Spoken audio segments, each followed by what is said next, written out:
તો આ જે પેપર જે છે એ office superintendent vigilant officer class 3નું જ છે. એટલે ક્લાસ 3નું જ છે તો પીએસઆઈમાં પૂછવાની અથવા બીજી એસટીઆઈમાં ને એ બધામાં પૂછવાની શક્યતા સૌથી વધુ રહેલી છે, જે આવનારી જીપીએસસી દ્વારા જે કોઈ પરીક્ષા આવે એ બધાની અંદર. કારણ કે ક્વેશ્ચન વારંવાર જે છે રિપીટ થતા હોય છે. તો આપણે આજે હિસ્ટ્રી ઇતિહાસનું જે પેપર સોલ્યુશન જે છે એ જોઈએ. બરાબર.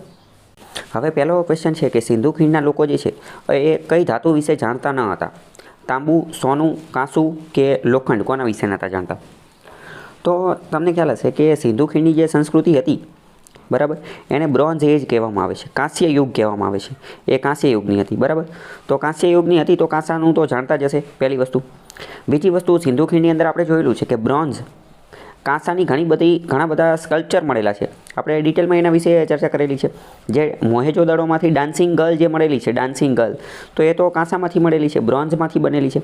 આ ઉપરાંત કાંસા, બ્રોન્ઝમાંથી બનેલા ઘણા બધા બળદ મળેલા છે, કાર્ટ, ગાડાને એવું બધું મળેલું છે. અને બીજું મોસ્ટ ઇમ્પોર્ટન્ટ મેં તમને કીધું કે સિંધુ ખીણની સંસ્કૃતિ એ બ્રોન્ઝ એજની અંદર આવતી હતી. એ યુગ જ એ હતો.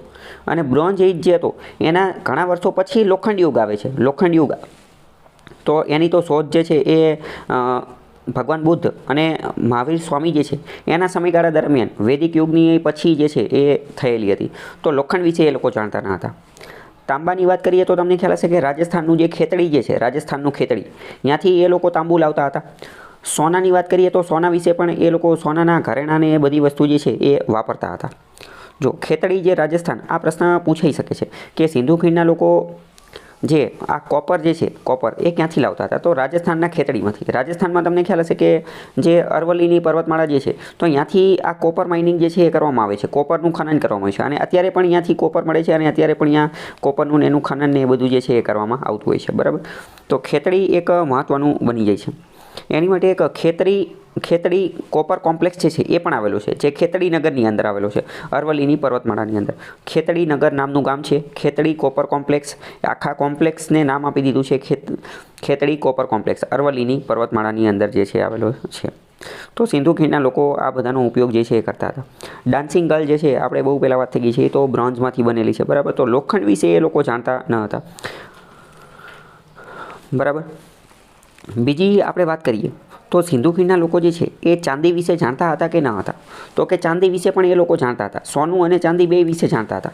આ ઉપરાંત બીજા અમુક વાત કરીએ તો કે કોપર, લેડ, બ્રોન્ઝ આ વિશે જાણતા હતા. બ્રોન્ઝ વિશે તો જાણતા જ હોય, બ્રોન્ઝનો તો આખો એ જ હતો. તો કે કોપર અને સોનું અને ચાંદી આ બંને વિશે જે છે એના વિશે પણ એ લોકો જે છે એ જાણતા હતા. તો આના આધારે આપણે એ પણ કહી શકીએ કે આ લોકો જે છે મેટલર્જી એટલે કે ધાતુશાસ્ત્ર, ધાતુ વિદ્યાના જે છે એ જાણકાર હતા. ધાતુશાસ્ત્રની અંદર એક્સપર્ટ હતા. અને બીજું એ કે એલોય બનાવવામાં પણ આ લોકો એક્સપર્ટ હતા. એલોય એટલે શું? તો કે એલોય એટલે કે મિશ્ર ધાતુ. મિશ્ર ધાતુ બનાવવાનું પણ આ લોકો જાણતા હતા. મિશ્ર ધાતુ એટલે શું? તો કે બે અથવા બે કરતાં વધુ ધાતુ ભેગી કરી અને એકાદી નવી ધાતુ બનાવી, તો એવી એલોય મિશ્ર ધાતુ બનાવવામાં પણ આ લોકો એક્સપર્ટ હતા. જેમ કે બ્રોન્ઝ જે છે, બ્રોન્ઝ એ ખુદ એક મિશ્ર ધાતુ છે. ટીન જે છે, ટીન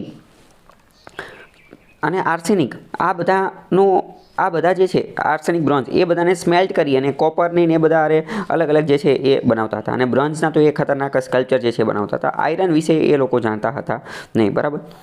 બીજી વાત કરીએ, કોપર આ લોકો ક્યાંથી લાવતા હતા? તો મેં કીધું રાજસ્થાનના ખેતડીમાંથી લાવતા હતા. આ ઉપરાંત કોપર જે છે એ બલુચિસ્તાન અને અફઘાનિસ્તાનવાળા વિસ્તાર જે છે ત્યાંથી પણ લાવતા હતા. હડપ્પાના લોકો, પ્રશ્ન પૂછાઈ ગયા, હડપ્પાના લોકો કોપર ક્યાંથી લાવતા હતા? તો કે રાજસ્થાનના ખેતડીમાંથી લાવતા હતા, પણ બલુચિસ્તાન અને અફઘાનિસ્તાન વિસ્તાર જે છે ત્યાંથી લાવતા પણ હતા. બલુચિસ્તાન અત્યારના પાકિસ્તાનની અંદર આવેલો છે. અને બલુચિસ્તાન વિશે આપણે અમુકવાર આર્ટ એન્ડ કલ્ચરમાં પણ એ ટોપિક જે છે ચર્ચા કરેલી છે. બલોચ લિબરલ આર્મી જે છે એ વારંવાર ત્યાં એમની વચ્ચે અને પાકિસ્તાનની સરકાર વચ્ચે જે છે એ ડખા જે છે એ ચાલતા હોય છે. બરાબર. હવે આપણે વાત કરીએ કે રાજસ્થાનની અંદર જે કોપર બેલ્ટ આવેલો છે, અત્યારે જે ખેતડી નગર અથવા તો જે અરવલ્લીની પર્વતમાળાની અંદર, તો એ બેલ્ટ જે છે અહીંયા કોપર ઉપરાંત આર્સેનિક પણ જોવા મળે છે. આર્સેનિક જે છે એ પણ 4 થી 8% જેટલું જોવા મળે છે અત્યારના સમયમાં.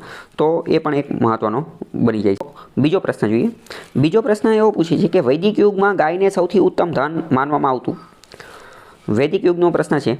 તો કે હા, સાચી વાત છે. વૈદિક યુગ છે એમાં ગાયને સૌથી મહાન ધન માનવામાં આવતું. વૈદિક યુગની આપણે વાત કરીએ તો વૈદિક યુગમાં ગાયને બચાવવા માટે યુદ્ધ કરવામાં આવતા હતા. કારણ કે વૈદિક યુગ જે હતો ને એ મુખ્યત્વે પશુપાલન ઉપર જ ચાલતો હતો. પશુપાલન ઉપર જ ચાલતો હતો. તો પશુપાલન ઉપર ગાયના ને એના દૂધની ને એ બધા ઉપર જ આખી વસ્તુ જે છે એ ચાલતી હતી. પેસ્ટોરલ ઇકોનોમી હતી, પશુપાલન ઉપર ચાલતો હતો. ગાય માટે યુદ્ધ થઈ જતા હતા, ગાયને બચાવવા માટે યુદ્ધ જે છે એ કરતા હતા. બીજી વસ્તુ, ગાય જે છે, ગાય ઉપર ગૌધન નામનું એક કે ગાયને ધન તરીકે માનવામાં આવતો કે ગૌધન શબ્દ આપેલો હતો. ઋગ્વેદની ને એ બધાની અંદર આપણે વાત કરીએ તો ગાય વિશે ઘણા બધા વિશેષણ જોવા મળે છે. દોહિત્રી, બરાબર, પુત્રીની પુત્રી તો કે દોહિત્રી, તો એ ગાય સાથે સંબંધિત શબ્દો છે. એટલે ગાય સાથે સંબંધિત ઘણા શબ્દો જોવા મળે છે. અને એક રીતે જોઈએ કે પેસ્ટોરલ, પશુપાલન ઉપર જ ચાલતો હતો એટલે ગાયને સૌથી વધુ મહત્ત્વ જે છે એ માનવામાં આવતું હતું. બરાબર. હવે જો બીજું વિધાન એવું પૂછેલું છે કે વૈદિક યુગમાં બાળ વિવાહનું પ્રચલન ન હતું.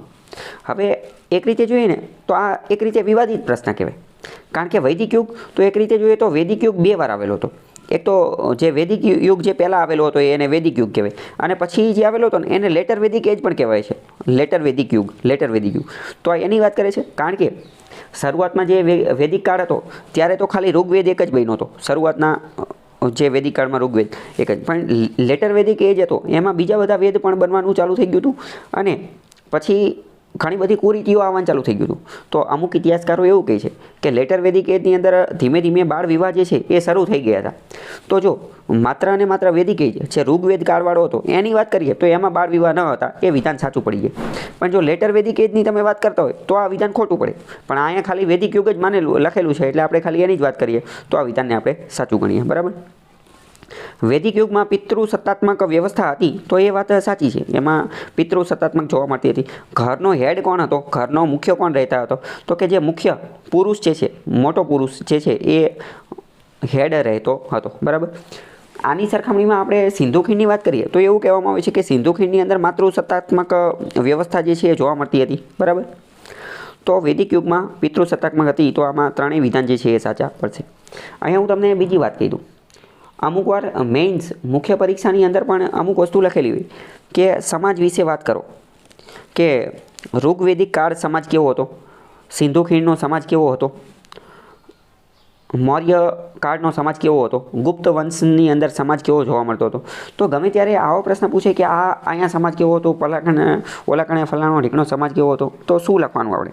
તો એમાં આપણા મગજમાં અમુક કીવર્ડ ક્લિયર હોવો જોઈએ કે ગમે ત્યારે સમાજ આવે ને તો આપણે શું લખવાનું, કે પહેલાં તો સમાજ આવે તો આપણે પહેલો પ્રશ્ન એ લખી નાખવાનો કે જાતિ વ્યવસ્થા હતી કે નહીં, વર્ણ વ્યવસ્થા હતી કે નહીં, પહેલી વસ્તુ. બીજી વસ્તુ એ લખી નાખવાનો સમાજ કેટલા ભાગમાં વિભાજિત હતો, તો કે વર્ણ વ્યવસ્થાના આધારે 4 ભાગની અંદર જ મોટે ભાગે વિભાજિત થઈ ગયો હતો, તો કે કેટલા ભાગમાં વિભાજિત હતો.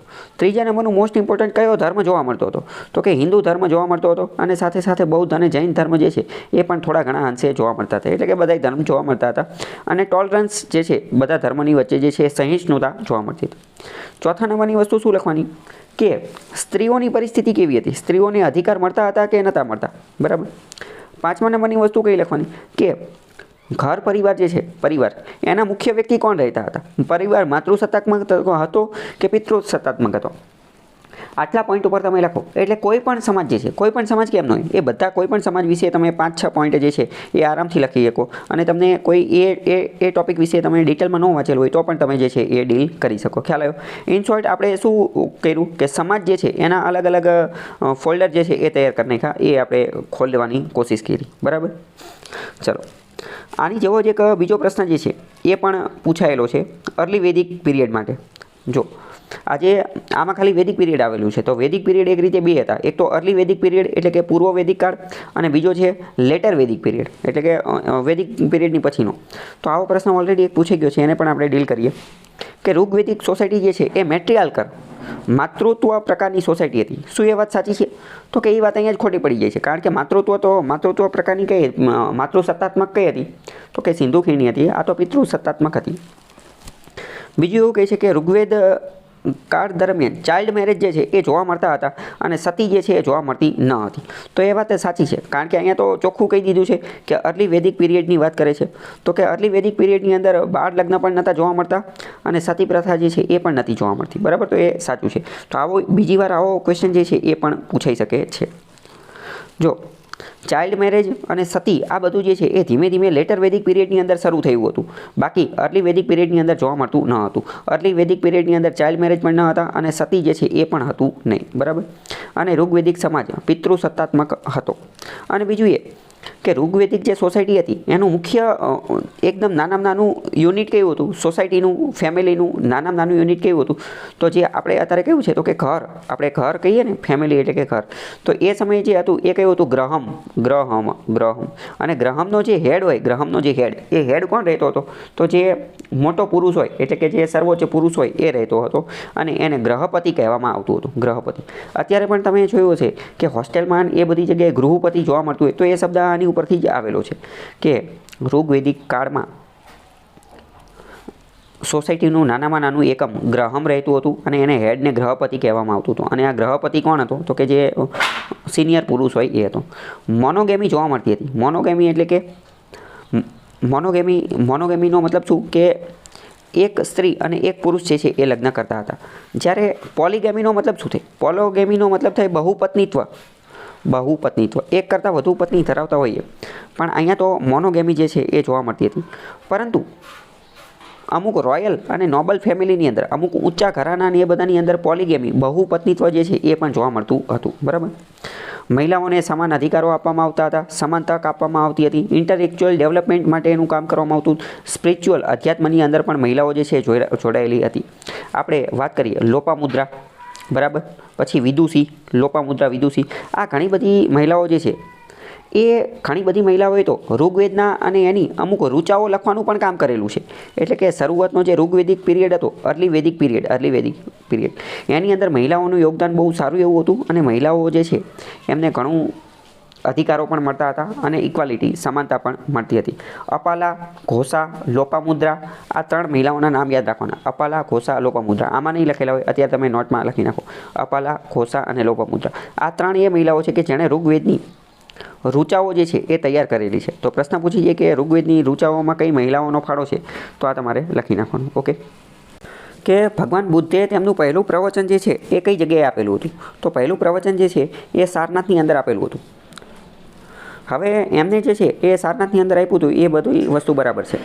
પણ પ્રશ્ન અમુક વાર એવો પૂછી જાય કે બુદ્ધે જે પહેલો સેરમોન એટલે જે પ્રથમ ઉપદેશ આપેલો હતો, એ ઉપદેશને ઇંગ્લિશમાં શું કહેવાય એવો પ્રશ્ન પૂછી જાય તો કે સેરમોન. તો કે પ્રથમ ઉપદેશ જે છે એ સારનાથમાં આપેલું હતું. તો કોને આપેલું હતું, તો કે 5 મોંક, 5 સાધુને આપેલું હતું. અમુક વાર પ્રશ્ન પૂછાઈ જાય કે આ 5 સાધુનું નામ શું હતું, તો આ 5 સાધુના નામ યાદ રાખવા માટે તમે કીવર્ડ યાદ રાખો, માસૂમ, MAASUM. માસૂમ એટલે શું, તો કે એમ એટલે કે મોગલ્લાના, બીજો એ એટલે કે પહેલો એ એટલે કે અશ્વજીત, બીજો એ એટલે કે આનંદ, પછી એસ એટલે કે સારીપુત્ર અને યુ એટલે કે ઉપાલી. બરાબર. તો માસૂમ નામથી તમે યાદ રાખી શકો છો. ફરીથી કહી દઉં, માસૂમ એટલે કે મોગલાના, અશ્વજીત, આનંદ, સારીપુત્ર અને ઉપાલી. આની ઉપર ઓલરેડી મેં ઘણા ટાઈમ પહેલાં એક વિડીયો પણ બનાવેલો છે, તો એ વિડીયોની અંદર પણ આ ટ્રીક જે છે એ ડિટેલમાં સમજાવેલી છે. એ વિડીયો તમે જોઈ શકો છો. આનંદ જે છે, આનંદ દ્વારા તો તમને ખ્યાલ હશે કે વિનય પીટક જે છે એની પણ રચના કરવામાં આવેલી હતી. તો આવા બધા પ્રશ્નો જે છે એ વારંવાર પૂછાતા હોય છે. ઓકે. અને ગૌતમ બુદ્ધ સાથે બીજા પણ અમુક જે સ્થળો જોડાયેલા હતા કે એમનો જન્મ ક્યાં થયો હતો, મૃત્યુ ક્યાં થયેલું હતું, તો આ બધા પોઈન્ટ પણ મહત્ત્વના બની જાય છે. 3 વિધાન આપેલા છે કે જૈન સાહિત્ય જે છે એમાં આગમ સાહિત્ય અને અંગ અમય, આ 2 પ્રકારના મુખ્ય સાહિત્ય જોવા મળે છે. કે જૈન સાહિત્ય જે છે ને તો કે એના 2 ફોલ્ડર પડે છે. પહેલું કયું, તો કે આગમ સાહિત્ય અને બીજું કયું, તો કે અંગ અમય સાહિત્ય. સાચી વાત છે. તો કે આ પહેલું વિધાન બિલકુલ સાચું છે.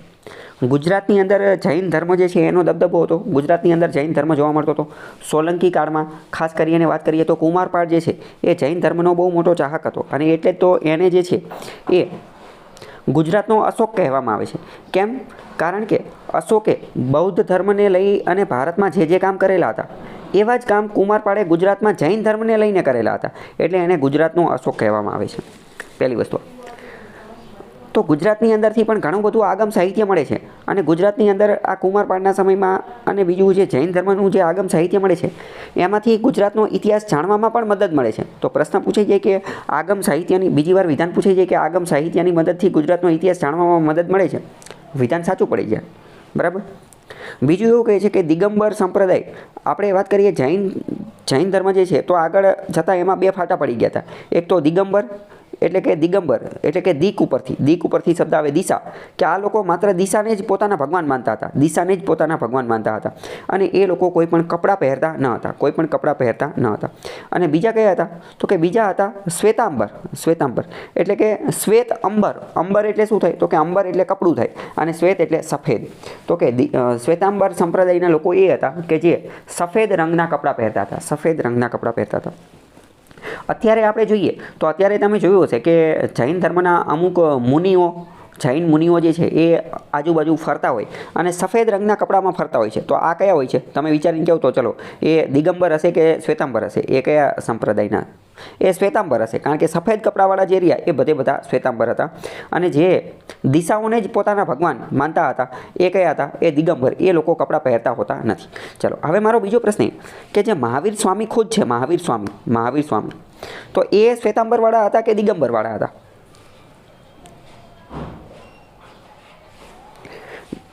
મહાવીર સ્વામી જે છે એ દિગંબરવાળા હતા. મહાવીર સ્વામી કયા હતા? દિગંબરવાળા હતા. કારણ કે મહાવીર સ્વામી બધું જ પોતાનું દાન કરી દે છે, પોતાના પહેરવાના કપડાં રાખે છે, કપડાં પહેરેલા હોય છે, પરંતુ ધીમે ધીમે આગળ જતાં એમના એક કપડાં છૂટતા જાય છે અને છેલ્લું કપડું એમની પાસે જે રહેલું હોય છે એ એક બાવળની અંદર કે એમાં કોઈ ફસાઈ જાય છે અને છેલ્લું કપડું પણ નીકળી જાય છે. અને પછી ધીમે ધીમે જે છે એ એમને જે આત્મજ્ઞાન જે છે એ પ્રાપ્ત થતું હોય છે. એટલે એ દિગંબર સંપ્રદાયના હતા. અને પછી આપણે વાત કરીએ તો આગળ જતાં મહાવીર સ્વામીના મૃત્યુ પછી ધીમે ધીમે જૈન ધર્મની અંદર ફાંટા પડવા લાગે છે. શું ફાંટા પડે છે? તો આપણે વાત કરીએ ચંદ્રગુપ્ત મૌર્યનો જે સમયગાળો હતો એ સમયગાળા દરમિયાન જ ઘણો બહુ મોટો દુષ્કાળ પડે છે અને ઠંડીને એ બધું વધી જાય છે. તો કે ઠંડીને એ બધું વધી જાય છે તો એક વર્ગ એવું કહે છે કે હવે આપણે જે છે ને એ અહીંથી સ્થળાંતર કરી અને આ લોકો ક્યાં હતા? તો કે બિહારની અંદર હતા, મગધની અંદર હતા. તો એક વર્ગ એવું કહે છે કે આપણે અહીંથી સ્થળાંતર કરી અને દક્ષિણમાં જતું રહેવું જોઈએ, કર્ણાટક બાજુ જે છે એ દક્ષિણની અંદર જતું રહેવું જોઈએ. અને હવે આપણે ઠંડીને એ બધું વધી ગયું છે તો આપણે કપડાં પહેરવાનું ચાલુ કરી દેવું જોઈએ. તો આવું કહેવાવાળો જે વર્ગ હતો એને શું કીધું? એ શ્વેતાંબર એટલે કે પછી એમને શ્વેતાંબર સફેદ કપડાં પહેરવાનું ચાલુ કરી દીધું. અને આના વ્યક્તિ કોણ હતા? તો કે સ્થૂળભદ્ર. આવું કહેવાવાળું કોણ હતું? સ્થૂળભદ્ર. યાદ કઈ રીતે રાખવાનું? તો કે શ્વેત એટલે કે એમાંય સ છે અને સ્થૂળભદ્રમાંય સ છે, બંનેમાં એસ આવે છે, બરાબર? શ્વેતાંબર તો કે સ્થૂળભદ્રે એવું કીધું કે આપણે દક્ષિણમાં સ્થળાંતર કરીએ અને કપડાં પહેરવાનું ચાલુ કરી દઈએ. તો એ સ્થૂળભદ્ર થઈ. જ્યારે એની સામે બીજા અમુક લોકો એવા હતા કે ના, મહાવીર સ્વામીની જે ટીચિંગ્સ, એમની જે વિદ્યા, એમને જે વાત કીધેલી છે આપણે એને જ વળગી રહેવાનું, આપણે દિશાઓને જ પોતાનો જે છે એ ધર્મ માનવાનું છે. અને એ વ્યક્તિ હતા ભદ્રબાહુ. તો એ જૂની જ વસ્તુને વળગી રહ્યા અને એ અહીંયા જ બેસી રહ્યા, એ જે છે એ અહીંયા જ રહ્યા અને દિશાઓને જ પોતાનું જે છે એ ભગવાન માનવા લાગ્યા. તો એ દિગંબર. તો કે દિગંબરવાળા કોણ? તો કે ભદ્રબાહુ. શ્વેતાંબરવાળા કોણ? તો કે સ્થૂળભદ્ર. આ ઉપરાંત આની ઉપર મેં ઓલરેડી બીજા પણ ઘણા બધા વિડીયોઝ બનાવેલા છે, બરાબર? તો વિધાન 3 જે છે એ સાચા પડી જશે. જૈન ધર્મ અને બૌદ્ધ ધર્મ ઉપર ઓલરેડી બીજા વિડીયો છે એ તમે થોડા જોઈ લેજો. પછી આગળનો પ્રશ્ન જે છે એ આપણે જે 16 મહાજનપદો હતા તો એ મહાજનપદ ઉપર પ્રશ્ન પૂછેલો છે. હવે જો ગણ રાજ્ય જે હતા એની ઉપરનો, તો આની ઉપરથી આપણને શું ખબર પડે કે જીપીએસસી વારંવાર આની ઉપર પ્રશ્ન પૂછે છે. આની પહેલાં પણ 2-3 વાર આવા જ પ્રશ્ન પૂછાયેલા છે. તો આપણી માટે મહત્ત્વનું એ બની જાય છે કે જેટલા પણ ગણ રાજ્ય હતા, જેટલા પણ મહાજનપદ હતા ને, એ મહાજનપદના નામ અને એ મહાજનપદની રાજધાની એ આપણને 16 બધાની જે છે એ ખબર હોવી જોઈએ, બરાબર? અહીંયા અત્યારે જેટલાની આપેલી છે એટલાની આપણે યાદ રાખી લઈએ. તો કે વૈશાલી કઈ હતી? તો કે વૈશાલી લીચ્છવી લોકોની હતી. કપિલવસ્તુ ભગવાન બુદ્ધ સાથે જોડાયેલું છે તો કે એ કયું હતું? તો કે શાક્ય લોકોનું હતું. ભગવાન બુદ્ધ ખુદ શાક્ય કુળથી બિલોંગ કરતા હતા. તો કે કપિલવસ્તુ એ શાક્ય લોકોનું, બરાબર?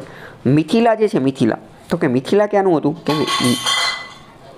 મિથિલા જે છે તો કે એ વિદેહની અંદર આવતું હતું. કુશીનારા જે છે એ પણ ભગવાન બુદ્ધ સાથે જોડાયેલું સ્થળ છે.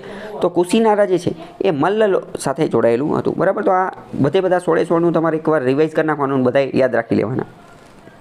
હવે આગળનો પ્રશ્ન છે કે ચંદ્રગુપ્ત મૌર્યના સમયમાં વહીવટી તંત્રના કેટલા વિભાગો અથવા કેટલા અંગો હતા?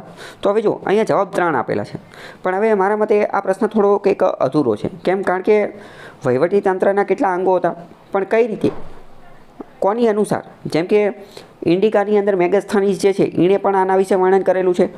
ચાણક્ય જે છે એણે પણ અર્થશાસ્ત્ર પુસ્તકમાં વર્ણન કરેલું છે તો કોની અનુસાર અને સમગ્ર સમયમાં વહીવટીતંત્ર એટલે કે કયું વહીવટીતંત્ર કઈ રીતનું આ એક રીતે વેગ સ્ટેટમેન્ટ અસ્પષ્ટ કોઈ ક્લેરિટી જે છે આની અંદરથી ખ્યાલ આવતી નથી પણ આમાં 3 આપેલું છે તો આપણે 3 અત્યારે યાદ રાખી લઈએ બરાબર. ચાલો આગળનો પ્રશ્ન છે કે કુમારગુપ્તના સમયમાં કઈ વિદ્યાપીઠની સ્થાપના થઈ હતી. કુમારગુપ્તના સમયમાં આ લોકોએ જવાબ આપેલો છે વિક્રમશિલા પણ એ વાત ખોટી છે કારણ કે વિક્રમશિલાની સ્થાપના જે છે એ તો બંગાળના જે પાલ વંશના રાજવીઓ હતા પાલ વંશના રાજવીઓ એ લોકોએ કરેલી હતી વિક્રમશિલા એ કુમારગુપ્તે નથી કરેલી. કુમારગુપ્ત જે છે એણે તો નાલંદાની સ્થાપના કરેલી હતી કુમારગુપ્તે નાલંદાની તો આનો જવાબ શું આવશે નાલંદા જવાબ આવશે બરાબર. આપણે પહેલાં વાત કરીએ કે વલભીની સ્થાપના કોણે કરેલી હતી તો વલભી તો આપણે ગુજરાતની અંદર ભાવનગરની અંદર વલભી આવેલી હતી. વલભીનો મતલબ શું થાય વલભી શબ્દનો મતલબ થાય છાપરું છાપરું આ પ્રશ્ન પણ પૂછાઈ ગયેલો છે કે છાપરું એટલે વલભી થાય. અને મૈત્રક વંશના રાજવીઓ હતા મૈત્રક વંશના વલભીમાં મૈત્રક વંશના રાજવીઓ એમને વલભી વિદ્યાલયની સ્થાપના કરેલી હતી અને એમાં પણ વલભી વંશનો સ્થાપક કોણ હતો તો કે ભટ્ટાર્ક. ભટ્ટાર્ક જે છે એ વલભીની સ્થાપક અને મૈત્રક વંશનો સ્થાપક જે છે એ હતો બરાબર. નાલંદાની વાત કરીએ તો નાલંદા જે છે એ કુમારગુપ્ત દ્વારા એની સ્થાપના કરવામાં આવેલી હતી. નાલંદા વિશે વારંવાર પ્રશ્ન પૂછાતો હોય છે અને નાલંદા જે છે એની ઉપર નાલંદાને એ તો આપણો જે સિલેબસ આપેલો છે તો સિલેબસની અંદર પણ ભારતની યુનિવર્સિટીઓ અને એમાં નાલંદા અને તક્ષશિલાનું નામ આપેલું છે તો એ તો આપણે વ્યવસ્થિત સંપૂર્ણપણે તૈયાર કરવી પડે. બીજી વાત કરીએ વિક્રમશિલા તો કે વિક્રમશિલા તો બંગાળના પાલ વંશનો જે ધર્મપાલ હતો ધર્મપાલ દ્વારા એની સ્થાપના કરવામાં આવેલી હતી તો અહીંયા જવાબ જે છે ખોટો આપેલો છે ધર્મપાલે એની સ્થાપના કરેલી હતી ઓકે. અને આ પ્રશ્ન ઓલરેડી MPPCSમાં પૂછાઈ ગયેલો છે કે વિક્રમશિલા જે છે એની સ્થાપના કોણે કરેલી હતી તો કે વિક્રમશિલાની સ્થાપના જે છે એ ધર્મપાલે કરેલી હતી. વિક્રમશિલાની આપણે વાત કરીએ તો પાલ વંશના લોકોએ એ બનાવેલી હતી. વિક્રમશિલા જે છે એ પાલ વંશ અને નાલંદાની હારોહાર જે છે એ કામ કરતું હતી બરાબર એ બંનેની સાથે હતી. કે નીચેનામાંથી કયો પલ્લવ રાજા જે છે એ વાતાપી કોંડ તરીકે પ્રસિદ્ધિ પામ્યો હતો તો આ પ્રશ્ન પણ ઓલરેડી બીજી એકાદી પરીક્ષામાં જે છે એ પૂછાઈ ગયેલો છે તો કે વાતાપી કોંડ જે છે એ નરસિંહ વર્મન હતો પલ્લવ વંશના રાજવી હતા. એવું યાદ રાખવાનું કે પલ્લવ છેલ્લે કયો શબ્દ આવે છે તો કે વ છેલ્લે કયો આવે છે વ તો પલ્લવ વંશના જેટલા પણ રાજવીઓ હતા એ બધા એવા હતા કે જેને નામની પાછળ વર્મન લાગતું હોય. પલ્લવ છેલ્લે કયો શબ્દ તો કે વ પાછળ બધામાં શું લાગે વર્મન. નરસિંહ વર્મન મહેન્દ્ર વર્મન વિષ્ણુ વર્મન બરાબર તો વાતાપી કોંડ કોણ હતું તો કે નરસિંહ વર્મન હતો. આ પ્રશ્ન ઓલરેડી બીજી એકાદી પરીક્ષામાં જે છે એ પૂછાઈ ગયેલો છે. નરસિંહ વર્મન જે છે એને વાતાપી કોંડ શા માટે કીધું તો કે વાતાપી નામનો વિસ્તાર હતો વાતાપી નામનો વિસ્તાર એ એણે જીતી લીધો હતો. કોની પાસેથી જીતો હતો તો કે વાતાપી નામનો વિસ્તાર એ ચાલુક્ય રાજાઓ પુલકેશી બીજા પાસેથી જીતી લીધો હતો. ચાલુક્ય રાજા પુલકેશી બીજા પાસેથી જીતેલો હતો. ચાલુક્યનું જે કેપિટલ રાજધાની બદામી હતું એને પણ જીતી લીધું હતું અને પુલકેશી બીજાને હરાવેલો હતો. પ્રશ્ન આ પણ વારંવાર પૂછાય છે કે પુલકેશી બીજાને કોણે હરાવેલો હતો. પુલકેશી બીજા કે જે ચાલુક્ય વંશનો રાજા હતો એને કયા પલ્લવ વંશના રાજાએ હરાવેલો હતો તો એ નરસિંહ વર્મને જે છે એ હરાવેલો હતો. એવી રીતે યાદ રાખી શકો કે નર જેવો સિંહ હતો. નરસિંહ જે છે એનો આપણે સમાસ ઉકેલીએ તો કઈ રીતે તો કે નર જેવો સિંહ તો કે નર જેવો સિંહ નર એટલે માણસ તો કે નર જેવો સિંહ હતો બરાબર અથવા તો સિંહ જેવો નર હતો સિંહ જેવો માણસ હતો એટલે સિંહ જેવો માણસ હતો એટલે એ જે છે પુલકેશી બીજાને હરાવી શક્યો અને વાતાપી જીતી શક્યો અને એટલે વાતાપી કોંડ બની શક્યો બરાબર. ચલો આગળનો પ્રશ્ન છે કે ચોલ રાજ્યની સૌથી પ્રાચીન રાજધાની કઈ હતી. ચોલ રાજ્યની સૌથી પ્રાચીન રાજધાની કઈ હતી. જો એ મહત્વનો શબ્દ આપેલો છે કે સૌથી પ્રાચીન હકીકતમાં ચોલ જે છે ને ચોલ લોકો એ 2 વાર આવેલા હતા. શરૂઆતમાં પણ ચોલ આવેલા હતા અને પછી આગળ જઈને બીજા ચોલ આવેલા હતા. એને ઇમ્પિરિયલ ચોલા કહેવામાં આવે છે ઇમ્પિરિયલ ચોલા. તો ચોલ વંશની જે સૌથી ફેમસ પ્રખ્યાત રાજધાની હતી ને એ કઈ હતી તો કે સૌથી પ્રખ્યાત રાજધાની એ તાંજોર હતી તાંજોર. પણ અહીંયા સૌથી પ્રખ્યાત નથી પૂછેલું સૌથી પ્રાચીન પૂછેલું છે. તો ચોલ વંશની સૌથી પ્રાચીન રાજધાની જે છે એ ઉરગપુર અથવા ઉરેપુર હતી ઉરેપુર. ચોલ વંશની સ્થાપના કોણે કરેલી હતી તો કે વિજયાલય ચોલાએ કરેલી હતી. વિજયાલય ચોલા નામનો વ્યક્તિ હતો વિજયાલય ચોલા એણે આની સ્થાપના જે છે એ કરેલી હતી. અને એની ફેમસ રાજધાની એ કઈ હતી તો કે તાંજોર થંજાવુર જે છે હતી. પરંતુ સૌથી પ્રાચીન પહેલી વાર જે સ્થાપના કરી એ તો ક્યાં હતી તો કે એ તો જે ઉરિયાયુર જે છે ત્યાં હતી અને વિજયાલય ચોલા જે છે એણે આની સ્થાપના જે છે કરેલી હતી. આ પ્રશ્ન પણ પૂછાઈ ગયેલો છે બરાબર ઉરિયાયુરવાળો. ઉરિયાયુરની થોડી વાત કરીએ તો ઉરિયાયુર ચોલની સૌથી પ્રાચીન રાજધાની ક્યાં આવેલું છે તો કે તમિલનાડુની અંદર આવેલું છે. અને સંગમ વંશ જે છે સંગમ સાહિત્ય એની અંદર પણ આના વિશે માહિતી આપવામાં આવી છે. સંગમ કાલીન 3 મહત્ત્વની ત્રણ મહત્વના ઈરા વંશ હતા? ચેર, ચોલ અને પાંડ્ય. ચેર, ચોલ અને પાંડ્ય. સંગમની અંદર કયા ત્રણ મહત્વના વંશ? તો કે ચેર, ચોલ અને પાંડ્ય. બરાબર. તિરુચિલ્લાપલ્લી જે છે અત્યારનું જે ત્રિચી તમિલનાડુની અંદર, ત્યાં અત્યારે જે ઉરિયાયુર જે છે એ આવેલું છે. બરાબર. સંગમ લિટરેચરની અંદર વાત કરીએ તો એની અંદર તમિલ ભાષાને વધારે મહત્ત્વ આપવામાં આવ્યું છે. તમિલ કવિતાઓ, તમિલ ટેક્સ્ટ અને તમિલની ઘણી બધી તમિલની હિસ્ટ્રી, ઇતિહાસ, એનો સમાજ કેવો હતો, એનું વહીવટીતંત્ર કેવું હતું, એ બધા વિશે માહિતી આપેલી છે. અને ઉરિયાયુર નામ જે છે એ પણ એની અંદર જ લખેલું છે, એના વિશે એમાં માહિતી આપેલું છે. ઉરિયાયુર જે છે એ તમિલ લિટરેચર, તમિલ સાહિત્યનું પણ એક મહત્ત્વનું કેન્દ્ર હતું. તમિલ સાહિત્યનું એક મહત્ત્વનું કેન્દ્ર હતું એ. સંગમ સાહિત્યની અંદર વાત કરીએ તો કે સંગમ સાહિત્યની અંદર અમુક મહત્ત્વનું લિટરેચર, સાહિત્ય રચાયેલું હતું અને એમાં અત્યંત મહત્ત્વનું હોય તો એ તમિલ ભાષાની અંદર લખાયેલું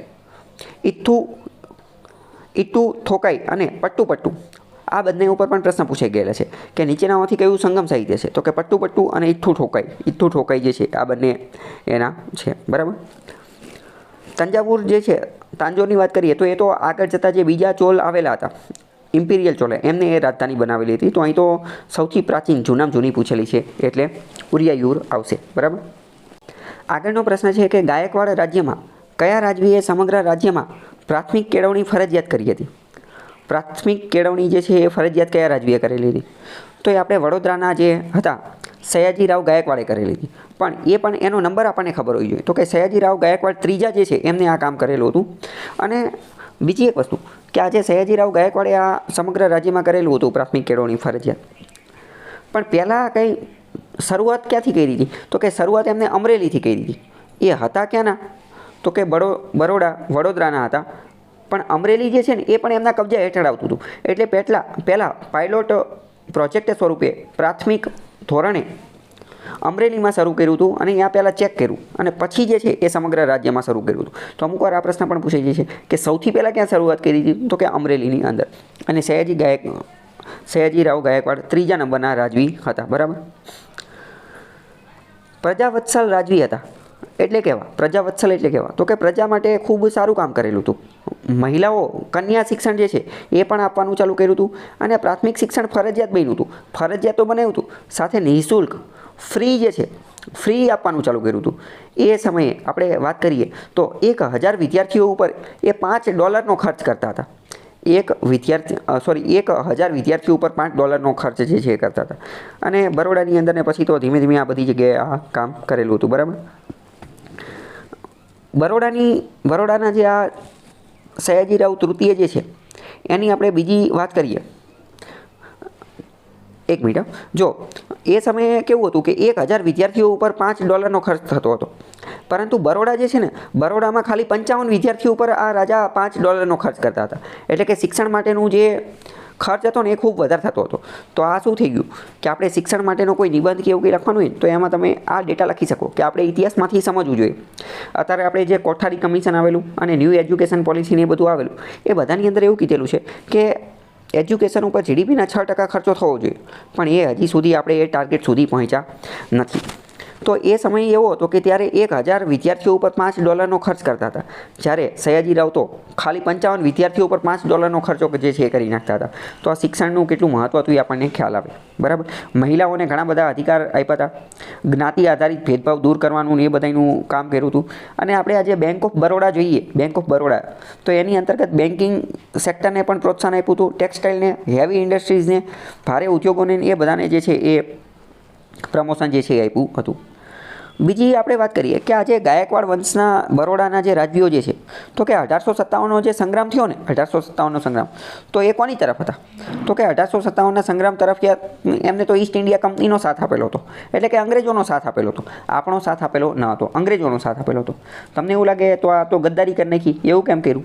એની પાછળનું કારણ એ હતું, તમને ખ્યાલ હશે કે ઈસ્ટ ઇન્ડિયા કંપની એણે ભારતના બધા જે રજવાડા જે છે, પ્રિન્સલી સ્ટેટ્સ, એ બધા હારે ધીમે ધીમે કરાર કરી લીધા હતા, એગ્રીમેન્ટ કરી લીધા હતા કે ગમે ત્યારે જો અમારી ઉપર યુદ્ધ થશે તો તમારે અમારો સાથ આપવો પડશે, અને જો તમારી ઉપર યુદ્ધ થશે તો અમે તમારો સાથ આપીશું. બરાબર. એવું કરાર હતું. એટલે મોટાભાગના રજવાડાઓએ 1857ની અંદર કોનો સાથ આપેલો હતો? તો કે અંગ્રેજોનો જ સાથ આપેલો હતો. બરાબર. બીજી એક વાત કરીએ કે મહારાજા સયાજીરાવ ગાયકવાડ ત્રીજા નંબરના હતા. એમનો એક બીજો પ્રસંગ પણ મહત્ત્વનો છે કે 1914માં જ્યારે વિશ્વયુદ્ધ ફાટી નીકળ્યું હતું તો એ સમયે શું થયેલું હતું કે આ જે લોકો જે છે દિલ્હી દરબાર ફરેલો હતો. તો દિલ્હી દરબારની અંદર જે ઇંગ્લેન્ડના રાજા અને રાણીને ભારતની અંદર આવેલા હતા તો એની અંદર સયાજીરાવ ગાયકવાડે એમનું થોડુંક અપમાન કરેલું હતું અને આ અપમાન સમગ્ર વિશ્વની અંદર પ્રસિદ્ધ થયું હતું. અને પછી ધીમે ધીમે આગળ જતાં સયાજીરાવ ગાયકવાડે એની માટેનો માફી પત્ર પણ લખેલો હતો કે ભાઈ મને માફ કરી દેજો. પણ અમુક ઇતિહાસકારો એવું કહે છે કે સયાજીરાવ ગાયકવાડે આ બધું હાથે કરીને કરેલું હતું કે જેના કારણે અંગ્રેજોને નીચું દેખાડી શકાય એની માટે. બ્રિટિશ રાજમાં બીજી આપણે મહત્ત્વની વાત કરીએ ને તો જો બ્રિટિશ રાજમાં આપણે સૌથી અમીરમાં અમીર રાજાની વાત કરીએ ને સૌથી અમીર રાજા તો એ કયા હતા તો કે હૈદરાબાદના નિઝામ. હૈદરાબાદના નિઝામ જે છે એ સૌથી અમીર રાજા હતા સમગ્ર ભારતની અંદર. અને સમગ્ર વિશ્વના અમીર રાજાઓની વાત કરીએ ને તો એમાંય તે હૈદરાબાદના નિઝામ જે છે ને એ ટોપ 10માં આવતા હતા. બરાબર, એટલે કે હૈદરાબાદના નિઝામનો તો એક અલગ જ દબદબો હતો અને એ બહુ આગળ પડતા હતા. અને હવે બ્રિટિશ રાજમાં પહેલા નંબરે હૈદરાબાદના નિઝામ હતા. પણ બીજા નંબરની વાત કરીએ ને તો બીજા નંબરમાં સયાજીરાવ ગાયકવાડ આવતા હતા. સયાજીરાવ ગાયકવાડ જે છે આવતા હતા. બરાબર, તો અમુક વાર આવા પ્રશ્ન પણ પૂછાતા હોય છે. ઓકે, સોલંકી યુગના શાસન દરમિયાન જે છે એ ગુજરાતના પ્રવેશ દ્વાર તરીકે વડનગરનું તોરણ જે છે એ પ્રચલિત હતું. તો કે આ વિધાન બિલકુલ સાચું છે. વડનગરનું જે તોરણ હતું તો એને સોલંકી યુગમાં ગુજરાતનું પ્રવેશ દ્વાર કહેવામાં આવતું હતું. અને મહેમદ બેગડો જે છે કે જેણે 2 ગઢ જીતેલા હતા. કયા તો કે જૂનાગઢ અને પાવાગઢ 2 ગઢ જીતી લીધા હતા. તો એણે પોતાના શાસન દરમિયાન રાજધાની અમદાવાદથી ચાંપાનેર બનાવી દીધી હતી. તો કે હા, એ વિધાન પણ સાચું છે. બંને વિધાન સાચા છે. અમદાવાદ રાજધાની કોણે બનાવી હતી તો કે અમદાવાદ તો અહમદ શાહ જે હતો અહમદ શાહ બાદશાહ એણે બનાવેલી હતી. અને પછી આગળ જતાં મહમદ બેગડાએ જે છે ચાંપાનેર બનાવી દીધી. કેમ? કારણ કે મહમદ બેગડાને ચાંપાનેરની જે વાતાવરણ યાની આબોહવા યાનું જે વાતાવરણ યાની જે ખુશનુમા હવા હતી આબોહવા એ એને પસંદ આવી ગઈ હતી. અને બીજું એ કે મહમદ બેગડો તો પછી શિયાળામાં ઉનાળામાં ચોમાસામાં બધામાં જે છે રાજધાની બદલી નાખતો હતો. પણ અમદાવાદથી તો એણે સંપૂર્ણ ખસેડી અને ચાંપાનેર જ લઈ લીધી હતી. ઓકે, તો આવા ક્વેશ્ચન પણ પૂછાય છે. આપણે વડનગરના તોરણની વાત કરીએ તો જો પહેલાં તો વાત કરીએ કે આ સોલંકી ઉપર વારંવાર પ્રશ્ન પૂછાય છે. DYSO મેઇન્સમાં પ્રશ્ન પૂછાઈ ગયો. GPSC ક્લાસ 1 2 મેઇન્સમાં પણ પ્રશ્ન પૂછાઈ ગયો કે સોલંકી કાળનું જે સ્થાપત્ય જે છે અથવા કળા અને સંસ્કૃતિ એની ઉપર તમે જવાબ લખો. બરાબર, તો એની ઉપર મેં ઓલરેડી 2-3 વિડીયો બનાવેલા છે. તો કે સોલંકી યુગની અંદર આપણે વાત કરીએ તો તોરણ સ્થાપત્ય ચરમસીમાએ હતું. ઘણા બધા તોરણ જોવા મળે છે. બરાબર, વડનગરનું તોરણ, શર્મિષ્ઠા તળાવની બાજુમાં તોરણ બનાવેલું હતું. બરાબર, પછી આપણે આ રાણીની વાવ જે છે એની આજુબાજુ પણ તોરણ બનાવેલા હતા. તો આ લોકોએ ઘણા બધા તોરણ જે છે એ બનાવેલા હતા. તો વડનગરમાં તોરણ બનાવેલું હતું. આ તોરણની ખાસિયત શું હતી તો કે આ ઊંચું ખૂબ ઊંચું હતું. કેટલું? 40 ફૂટ ઊંચું હતું. અને એની અંદર જે કોતરણી કરવામાં આવતી હોય તો એ કોતરણી માટે જે કાર્વિંગ જે છે બરાબર એની માટે આ જાણીતું હતું. તો એને પ્રવેશ દ્વાર જે છે એ કહેતા હતા. વડનગરનું તોરણ જે છે અને વડનગરની બાજુમાં અહીંયા આપણે વાત કરીએ તો કે ધાર્મિક સ્થાનમાં હાટકેશ્વર મહાદેવનું મંદિર જે છે એ પણ વડનગરની અંદર જ આવેલું છે. વડનગર શર્મિષ્ઠા તળાવના કિનારે આવેલું છે. તોરણ સ્થાપત્ય જે છે એ 12મી સદીમાં બનાવવામાં આવેલું હતું. લાલ પીળા પથ્થરનો ઉપયોગ થયેલો હતો. અને મેં કીધું એ રીતે કે કોતરણીમાં જે છે એ આનું અનોખું નામ જે છે એ છે. બીજી વાત કરીએ સિદ્ધપુર ખાતે જે રુદ્ર મહાલય આવેલું છે તો યાની કોતરણી અને યાની નકશીકામ જે છે એ આ વડનગરનું જે તોરણ જે છે એને મળતી આવે છે. આની ઉપરથી શું ખબર પડે કે આ એક જ રાજવીના કાળ દરમિયાન બનેલું છે અથવા એના જે શિલ્પીકારો એના જે સ્થાપત્યકારો એનું કડિયાકામ કરવાવાળા લોકો જે છે એ એક જ હશે. એક મિનિટ, ચલો. હવે આ વસ્તુ તમને વિધાનવાળા વાક્યમાં પણ પૂછાઈ જાય કે રુદ્ર મહાલયના સ્થાપત્યની કોતરણી અને વડનગરના તોરણની સ્થાપત્ય કોતરણી એકબીજાને મળતી આવે છે. વિધાન સાચું પડી જશે. બરાબર. હાટકેશ્વર મહાદેવનું મંદિર ક્યાં આવેલું છે તો કે વડનગરની અંદર જ આવેલું છે. અને અહીંયા નાગર બ્રાહ્મણોના કુળ દેવતાને એ બધા જે છે આવેલા છે. અહીંયા અત્યારે પણ એની પૂજા ને એવું બધું જે છે એ થતું હોય છે. વડનગરની બાજુની આપણે વાત કરીએ તો વડનગરની બાજુમાં અત્યારે તમને ખ્યાલ હશે કે પ્રાચીન બૌદ્ધ શિલ્પ મળેલા છે. પ્રાચીન બૌદ્ધ વિહારો જે છે એ પણ મળેલા છે. પ્રાચીન બૌદ્ધ ચૈત્ય પણ મળેલા છે. અને મહિલા ભિક્ષુકો મળેલા છે. તો આ તો બહુ ખતરનાક વાત કહેવાય કે અત્યારે આપણે મહિલા સશક્તિકરણની વાત કરીએ છીએ તો વડનગરની અંદરથી એટલે કે આપણા ગુજરાતની અંદરથી જે છે એ પ્રાચીન સમયના મહિલા બૌદ્ધ ભિક્ષુકો મળેલા છે. તો કે એ સમયે જે મહિલાઓ ઉપર પ્રતિબંધો હતા તો આ તો એ માન્યતાને તોડી દે છે કે એ સમયે પણ આ મળેલું છે. અને બીજી વસ્તુ એ કે વડનગર જે છે એ બીજું એટલા માટે પણ જાણીતું છે કે વડનગરની અંદર એક રીતે ક્રમિકતા જોવા મળે છે. ક્રમિકતા એટલે કયું? તો કે અમુક વાર કેવું હોય ઇતિહાસની અંદર કે 500 વર્ષ જૂનો ઇતિહાસ મળતો હોય પરંતુ 400, 300, 200 વર્ષ જૂનો ઇતિહાસ વચ્ચે કેવું હોય સાયલેન્ટ હોય, વચ્ચે કોઈ અવશેષ મળતા ન હોય, કાંઈ વસ્તુ જે છે મળતી ન હોય અને પછી ડાયરેક્ટ છેલ્લા 100 વર્ષનો ઇતિહાસ મળતો. પણ વડનગરની અંદર છેલ્લી થોડીક અમુક જે શોધખોળ થઈ, એક્સકેવેશન થયું, ખોદકામ થયું એના અંતર્ગત ક્રમિકતા જે છે એ ક્રમિકતા સ્થાપિત કરવામાં સફળતા મળી છે અને 7 અલગ અલગ ઇતિહાસ વડનગર ધરાવે છે એવું જાણવા મળેલું છે. અને એ બધાની ક્રમિકતા, બધાનો ક્રમ જે છે એ એડ કરવામાં મહત્ત્વની સફળતા હાંસિલ મળેલી છે. તો એની માટે એક અલગ મેં વિડીયો બનાવેલો છે, એ તમે જોઈ લેજો. એની ઉપરથી પણ પ્રશ્ન પૂછાઈ જશે કે વડનગરમાં 7 અલગ અલગ જે વંશ, 7 અલગ અલગ ઇતિહાસ વડનગર જે ધરાવે છે તો એ કયા કયા ધરાવે છે. તો એની ઉપર મેઇન્સમાં પણ પ્રશ્ન પૂછાઈ શકે, પ્રિલિમ્સમાં પણ પ્રશ્ન પૂછાઈ શકે. તો એ તમે જોઈ લેજો. બાકી સોલંકી કાળની સ્થાપત્ય કળા ઉપર ઓલરેડી મેં બે ત્રણ વિડીયો બનાવેલા છે તો એ પણ તમે જોઈ લેજો. અને સોલંકી કાળમાં જો સોલંકી કાળ દરમિયાન ગુજરાતનામાં સ્થાપત્ય અને સાહિત્યના વિકાસનું વર્ણન કરો. તો આવા પ્રશ્ન ઓલરેડી પૂછાઈ ગયેલા છે. આ બધાનું સોલ્યુશન પણ મેં મૂકેલું છે. મેઇન્સમાં પણ આવા પ્રશ્ન જે છે એ પૂછાય છે. બરાબર, તો આ તમને ખ્યાલ હોવો જોઈએ. મોહમ્મદ બેગડાની વાત કરીએ તો મોહમ્મદ બેગડો જે છે એનું સાચું નામ કયું હતું? તો કે એનું સાચું નામ ફતેહ ખાન હતું, ફતેહ ખાન. અને સલ્તનત કાળનો સુવર્ણ યુગ કયો હતો? જો ગુજરાતનો સુવર્ણ યુગ કયો હતો? તો કે ગુજરાતનો સુવર્ણ યુગ તો સોલંકી કાળ હતો, સોલંકી કાળ. પરંતુ સલ્તનત કાળનો કયો હતો? તો કે સલ્તનત કાળનો સુવર્ણ યુગ જે છે ને એ આ મોહમ્મદ બેગડાના સમયને કહેવામાં આવે છે. તો આવા પ્રશ્ન પણ પૂછાય છે. હવે ટીપુ સુલતાનને હરાવવા ઈસ્ટ ઇન્ડિયા કંપનીએ નીચેનામાંથી કોની મદદ લીધી હતી? તો કે ટીપુ સુલતાનને હરાવવા માટે મરાઠા અને નિઝામ બંનેની મદદ જે છે એ લીધેલી હતી. તમને ખ્યાલ હશે કે આ લોકો આમાંથી કૂટનીતિની અંદર, રાજનીતિની અંદર માહિર હતા તો બધાની મદદ જે છે લેતા હતા. ટીપુ સુલતાન માટે બેયની મદદ લીધી હતી. પછી ડેલહાઉસીની ખાલસા નીતિ અંતર્ગત રાજા અપુત્ર અવસાન પામતા કયા રાજ્યને ખાલસા કરવામાં આવ્યું હતું? તો નાગપુર જે છે ને, નાગપુર એના રાજા અપુત્ર પામવાથી જે છે એ ખાલસા કરેલું હતું. ખાલસા નીતિ ઉપર, ડેલહાઉસીની ખાલસા નીતિ ઉપર અને કયા કયા રાજ્યને ખાલસા કરેલા હતા એ બધા ઉપર ઓલરેડી મેં એક અલગ વિડીયો બનાવેલો છે, એ તમે જોઈ લેજો એટલે ખ્યાલ આવી જાય કે આખું શું હતું. ચલો, હવે 1857ના સ્વતંત્ર સંગ્રામનું સૌથી મહત્ત્વનું આયોજન હતું. બરાબર, 1857માં તો આપણે ગુજરાતમાં જે થયેલું હતું, ગુજરાતમાં 1857નો સંગ્રામ થયેલું હતું તો અમદાવાદમાં થયું હતું. એની શરૂઆત આપણે 1857ના સંગ્રામની શરૂઆત ગુજરાતમાં ક્યાંથી થઈ હતી? તો ગુજરાતમાં એની શરૂઆત અમદાવાદથી થઈ હતી. તો અમદાવાદમાં જે શરૂઆત થઈ હતી તો એના મુખ્ય આગેવાનો કયા કયા હતા એ આપણે કહેવાનું છે. તો કે ગોવિંદરાવ ગાયકવાડ, ભાવ સાહેબ પવાર, ભોંસલે રાજા, વડોદરાના વેપારી નિહાલચંદ ઝવેરી અને પાટણના વાલિયા મગનલાલ. આ બધા જે છે એ એના આગેવાન જ હતા. બધા એના આગેવાન હતા. વડોદરાના ગાયકવાડ વંશના રાજવીઓ શું એ આના આગેવાન હતા? એમને 1857ના સંગ્રામમાં મદદ કરી હતી કે નથી કરી? તો કે ના, નથી કરી. એ તો આની વિરુદ્ધમાં હતા. એમને તો અંગ્રેજોનો સાથ આપ્યો હતો. બરાબર, સયાજીરાવ ગાયકવાડે એમને કોનો? તો કે અંગ્રેજોનો સાથ આપેલો હતો. હવે ચલો, આ પ્રશ્ન આપણે એક મેઇન્સ ક્વેશ્ચન સ્વરૂપે ડિસ્કસ કરીએ. મેઇન્સમાં એવો પ્રશ્ન પૂછાઈ જાય 10 માર્કની અંદર કે ગુજરાતના વિવિધ પ્રદેશોમાં 1857ના સ્વાતંત્ર્ય સંગ્રામની પ્રવૃત્તિઓને ટૂંકમાં ઉલ્લેખ કરો. કે ગુજરાતમાં 1857ના સંગ્રામ વિશે ટૂંક નોંધ લખો. બરાબર, ભારતની અંદર ભારતમાં 1857ના સંગ્રામ ઉપર ઓલરેડી 2-3 વાર પ્રશ્ન પૂછાઈ ગયેલો છે. તો સેમ આવો પ્રશ્ન ગુજરાત વિશે પૂછાઈ શકે.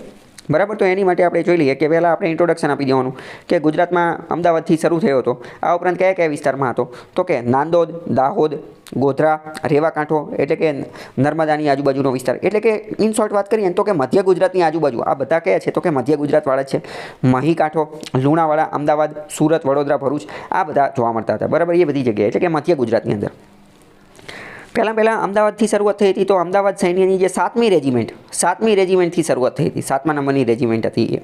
વડોદરાના ખંડેરાવ ગાયકવાડને પદભ્રષ્ટ કરવા માટેનું કાવતરું ઘડવામાં આવેલું હતું. મેં તમને કીધું કે જે રાજાઓ હતા, પ્રિન્સલી સ્ટેટ્સ, રજવાડાઓ હતા, એના રાજા એ સમયે રાજા કોણ હતા?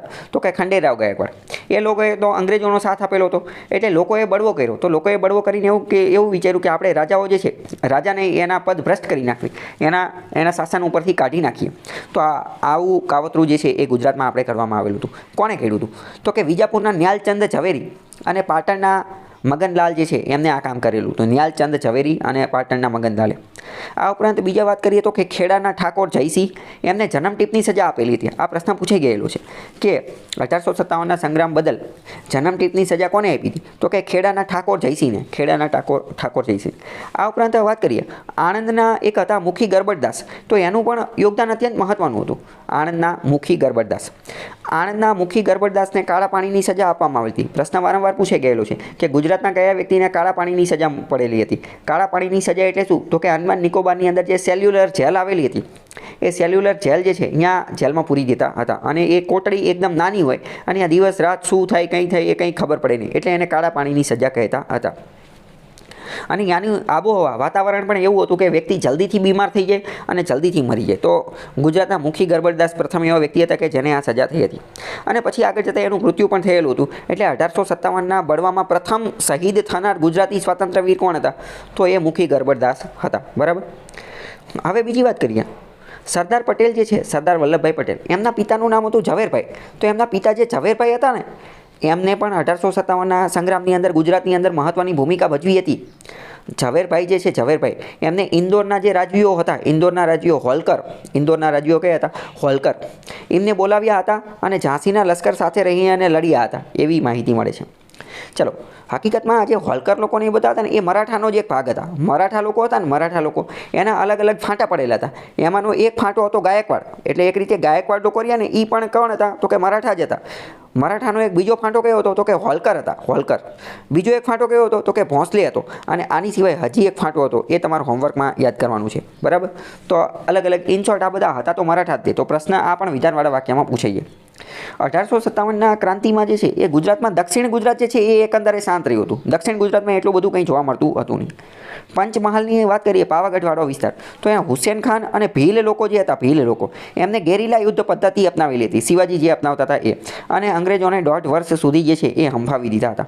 મોસ્ટ ઇમ્પોર્ટન્ટ આપણે સૌરાષ્ટ્રની વાત કરીએ તો સૌરાષ્ટ્રની અંદર દ્વારકાવાળો વિસ્તાર એટલે કે ઓખા મંડળવાળો વિસ્તાર, તો ત્યાંના વાઘેર લોકો જે છે, વાઘેર લોકો એમને બહુ ખતરનાક લેવલનો વિરોધ કરેલો હતો અને અંગ્રેજો દ્વારા જે દારૂગોળાને એ બધું મારવામાં આવતું હતું તો એ દારૂગોળાનો નાશ કરવા માટે ત્યાંની મહિલાઓ જે છે, મહિલાઓએ ગોદડા હોય, ગોદડા, કાપડના ગોદડા, એને પાણીવાળા પલાળી અને રાખી દીધા હતા કે જેના કારણે ઓલા જે ગોળા અને એ બધું આવે, દારૂગોળા ને એ બધું એ પાણીમાં ભીંજાઈ જાય તો એની અસર નાબૂદ થઈ જાય.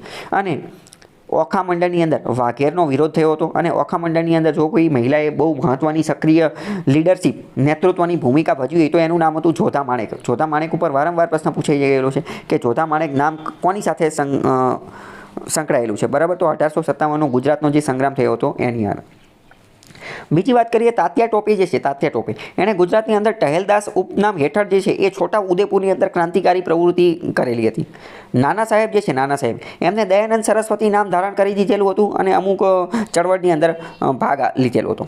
આ બળવામાં રંગોજી બાપુ જે છે, રંગોજી બાપુ કે જેને મૌની બાવા કહેવામાં આવતા હતા, મૌની બાવા, એમને પણ આની અંદર જે છે એ યોગદાન જે છે એ આપેલું હતું. અને અંગ્રેજો તરફ કોણ હતા? તો કે ખંડેરાવ ગાયકવાડ ને એ બધા જે છે એ તો અંગ્રેજો તરફ રહી અને કામ કરતા હતા. ઓકે, ખ્યાલ આવ્યો કે નહીં?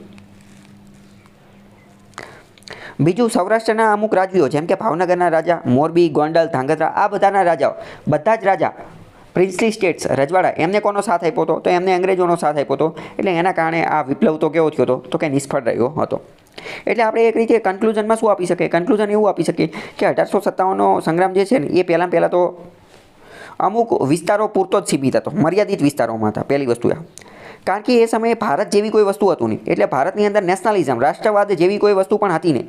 કારણ કે બધા પોતપોતાના સ્વાર્થ માટે લડતા હતા. જેમ કે લક્ષ્મીબાઈ, તો એ તો પોતાના ઝાંસી માટે લડતા હતા. કોઈ ભારત જેવી વસ્તુ, સમગ્ર ભારત જેવી વસ્તુ કોઈ ત્યારે જોવા મળતી હતી નહીં. કારણ કે 562 રજવાડા હતા. પોતાના વ્યક્તિને ખાલી પોતાની જ ખબર હોય. વડોદરા રહેતો હોય તેને વડોદરાના રજવાડાની ખબર હોય. આખા ભારતની કોઈ ખબર ન હતી.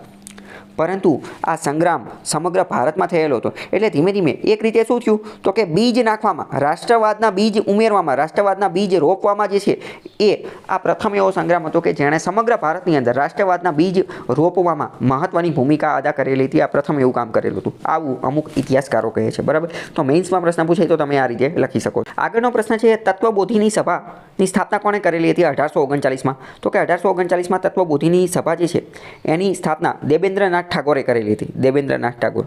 આજે આ પ્રશ્ન ઓલરેડી બીજી વાર પણ પૂછાઈ ગયેલો છે, બરાબર. તો કે દેવેન્દ્રનાથ ઠાકોર અને 1839ની અંદર સ્થાપના કરેલી હતી. એના વિશે આપણે બીજી થોડી વાત કરીએ તો કે તત્વબોધિની સભા જે છે એ જ પહેલાં એનું નામ શું હતું તો કે તત્વરંજીની સભા, અને પછી નામ ફેરવી નાખ્યું હતું. એનો ઓબ્જેક્ટિવ ઉદ્દેશ્ય શું હતો તો કે રેશનલ અને હ્યુમનિસ્ટ માનવતાવાદી પ્રવૃત્તિ કરવી, હિન્દુ ધર્મની અંદર અમુક જે બુરાઈ આવેલી છે તો એને દૂર કરવી, વેદાંત અને ઉપનિષદના એનો જે છે પ્રચાર કરવો. કલકત્તાની અંદર આ જે છે એ કામ કરતી હતી. આગળ વાત કરીએ, રાજા રામ મોહન રાયે તો બ્રહ્મો સમાજની સ્થાપના કરી હતી અને દેવેન્દ્રનાથ ટાગોરે આ તત્વબોધિની સભાની સ્થાપના કરી હતી. અને આગળ જતાં આ તત્વબોધિની સભા જે છે એ બ્રહ્મો સમાજ સાથે જોઈન થઈ ગઈ હતી. એ બંને કેવી થઈ ગઈ હતી? મર્જ થઈ ગઈ હતી. એક રીતે એવું કહેવાય છે કે તત્વબોધિની સભા જે છે ને એ જ આગળ જતાં બ્રહ્મો સમાજ બની ગઈ હતી, બરાબર. ધીમે ધીમે એમાં બીજી અમુક એડ થતું ગયું એટલે એ બ્રહ્મો સમાજ જે છે એ બની ગઈ હતી, બરાબર. બાકી બીજું આમાં લખેલું છે, તમે જોઈ લેજો. મુસ્લિમ લીગ દ્વારા અંગ્રેજ સરકાર સામે પાકિસ્તાનની પ્રબળ માંગણી કરી હતી અને સરકાર ઉપર દબાણ લાવવા માટે કયા દિવસને સીધા પગલા દિવસ તરીકે પાડેલો હતો? ડાયરેક્ટ એક્શન ડે તરીકે ઉજવવામાં આવે છે, બરાબર. આ મુસ્લિમ લીગે આને ઉજવ્યો હતો, DAD, direct action day, DAD, ડેડ, સીધા પગલા દિવસ. તો એ કયો હતો? 16 ઓગસ્ટ 1946 હતો. 16 ઓગસ્ટ 1946. શું લેવા? કારણ કે અહીંયા ચૂંટણીના એના ડખા હતા અને ચૂંટણીને એ બધું તોય કરાવડાયું, તોય તે મુસ્લિમ લીગ જે છે એને એટલી સફળતા હાંસ લાગી નથી અને મોટે ભાગે કોંગ્રેસના અમુક હિન્દુ લોકો જીતી ગયા હતા, એટલે એ બધી વાતો હતી. અને આમાં એમને અલગ પાકિસ્તાન જોતું હતું એટલે એના કારણે આ બધું થયું હતું, બરાબર. તો in short direct action day એ 16 ઓગસ્ટ 1946ની અંદર આયોજન કરવામાં આવેલું હતું, બરાબર. અલી ઝીણા જે છે, મોહમ્મદ અલી ઝીણા, એણે આ કામ કરેલું હતું. બીજી એક વસ્તુ કે 16 ઓગસ્ટ મોહમ્મદ અલી ઝીણાએ આ આયોજન કરવાનું કીધેલું હતું, બરાબર. તમને જાણી અને નવાઈ લાગશે કે મોહમ્મદ અલી ઝીણા જે છે એણે આ જે કરેલું હતું આના કારણે લગભગ 5000 લોકોના મૃત્યુ થયા હતા અને 15000 લોકો ને ઘાયલ થયા હતા અને 1 લાખ જેટલા લોકો જે છે એ બેઘર થઈ ગયા હતા. આના કારણે હિંસા જે ફાટી નીકળેલી હતી એના કારણે. અને બીજું મોસ્ટ ઇમ્પોર્ટન્ટ, ભારતના રાષ્ટ્રપિતા કોણ કહેવામાં આવે છે તો કે સામાન્ય રીતે ગાંધીજીને કહેવામાં આવે છે. ગાંધીજી ક્યાંના હતા તો કે ગાંધીજી પોરબંદરના હતા, સૌરાષ્ટ્રના હતા. તો પાકિસ્તાનના રાષ્ટ્રપિતા કોને કહેવામાં આવે છે? પાકિસ્તાનના રાષ્ટ્રપિતા જે છે એ મોહમ્મદ અલી ઝીણાને કહેવામાં આવે છે. અને તમને જાણીને નવાઈ લાગશે કે મોહમ્મદ અલી ઝીણા એ પણ સૌરાષ્ટ્રના હતા, એનો પણ સૌરાષ્ટ્ર સાથે જે છે એ કનેક્શન છે. હકીકતમાં એમનો જે જન્મ, જો મોહમ્મદ અલી ઝીણાનો જન્મ એમની પોતાના કથન અનુસાર 25 ડિસેમ્બરે થયો હતો, બરાબર. અને ક્યાં થયો હતો તો કે કરાચીમાં. અને એના જે પિતા હતા સૌરાષ્ટ્રના ખોજા કુટુંબમાં થયો હતો. એ જે કુટુંબ હતું ખોજા કુટુંબ એ સૌરાષ્ટ્રનું હતું. યસ, એટલે એક એવું પણ કહેવામાં આવે છે કે હકીકતમાં જે ભારત અને પાકિસ્તાન એ બંનેના જે રાષ્ટ્રપિતા જે છે ને એનું સૌરાષ્ટ્ર હારે કનેક્શન રહેલું છે અને સૌરાષ્ટ્રમાં તે રાજનીતિની અંદર પહેલાંથી આગળ રહેલું છે. હવે ગોવા, દીવ, દમણ આમાંથી પોર્ટુગીઝ શાસનનો અંત ક્યારે થયેલો હતો તો 1961ની અંદર થયેલો હતો. આની માટે તમે સ્ટોરી યાદ રાખો કે ભારતમાં સૌપ્રથમ કઈ વિદેશી પ્રજા આવી હતી તો કે અંગ્રેજોના સમયમાં આપણે વાત કરીએ તો સૌપ્રથમ જો કોઈ વિદેશી પ્રજા આવી હોય તો એ તો પોર્ટુગીઝો આવેલા હતા. કયા? પોર્ટુગીઝો આવેલા હતા, બરાબર, પોર્ટુગીઝો. અને સૌથી છેલ્લે ગયું હતું કોણ? કે સૌથી પહેલાં આવ્યા હતા પોર્ટુગીઝો, પણ જાવામાં સૌથી છેલ્લે હતા. સૌથી છેલ્લે પોર્ટુગીઝો ગયા હતા. ક્યારે ગયા હતા તો કે એ તો 1961માં ગયા હતા. આપણે 1947માં આઝાદ થઈ ગયા હતા, પણ તેમ છતાં પણ દીવ, દમણ અને ગોવા એમાં તો પોર્ટુગીઝોની જ સત્તા હતી. પણ પછી આગળ જતાં મિલિટરીનો ને એ બધાનો ઉપયોગ કરી અને આપણે એની ઉપર દબાણ બનાવ્યું અને એમને હાંકી કાઢ્યા હતા 1961ની અંદર. તો 1961માં એક રીતે એવું કહી શકાય દીવ, દમણ અને ગોવાને 1961માં આઝાદી મળી હતી. એટલે આ લોકોએ તો 450 વર્ષ જેટલું રાજ કરેલું હતું. પોર્ટુગીઝોએ કેટલા 450 વર્ષ જેટલું રાજ કરેલું હતું, બરાબર. તો બે વિધાન આપેલા છે. પહેલું વિધાન એવું કહે છે કે જ્યોતિબા ફૂલેએ કન્યા કેળવણી માટે 1851માં પુણેમાં કન્યા શાળા શરૂ કરેલી હતી. તો આ વિધાન એક રીતે સાચું છે, પણ પ્રશ્ન પૂછે છે કે ભારતમાં સૌ પ્રથમ કન્યા કેળવણી, કન્યા શાળા ક્યારે ખોલી હતી તો કે 1848ની અંદર ખુલી ગઈ હતી. 1848ની અંદર. ક્યાં? તો કે પૂનાની અંદર. કોણે ખોલી હતી તો કે જ્યોતિબા ફૂલેના પત્ની સાવિત્રીબાઈ ફૂલેએ ખોલી નાખી હતી 1848માં. અને આને ભારતની પ્રથમ મહિલાઓ માટેની શાળા કહેવામાં આવે છે. તો શિક્ષણમાં આ લોકો ત્યારથી જ આગળ હતા. એટલે જ તમને ખ્યાલ હશે કે પુણેની અંદર અત્યારે પણ એ જે છે એ શિક્ષણમાં બહુ આગળ છે. તો કે 1848માં સાવિત્રીબાઈ ફૂલેએ પ્રથમ શાળા ખોલી હતી અને ધીમે ધીમે 1851માં તો આવી બીજી નવી 3 શાળા ખુલી ગઈ હતી. અહીંયા 3 શાળા ખુલી ગઈ હતી. તો પહેલું વિધાન સાચું પડશે. રાજા રામમોહન રાયે કોલકાતામાં હિન્દુ કોલેજની સ્થાપના કરેલી હતી. તો એ વિધાન પણ સાચું પડશે.